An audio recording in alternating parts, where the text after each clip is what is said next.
This family day-long weekend may be one of the coldest and windiest weekends of the winter so far, but that isn't stopping people from heading to the beach.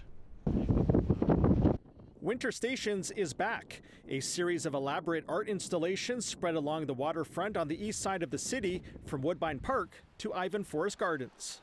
The whole idea is taking the landscape of the beach during wintertime, not necessarily a destination in the months of February and March for a lot of people, but bringing people down to the waterfront and they get an opportunity to experience the beach in a totally different way. The installations are not only eye-popping, but most of them are also fully interactive. I think they're really cool. It's super fun to come down here and see them, and I like that this one you can climb into. It was really warm inside, and it's a good view from inside the art installation to see the lake with that orangish tint. Feels like a UFO in here. The fact that they're hands-on and they're not fenced, like you can actually climb on top of them or go inside them, that's a lot of fun.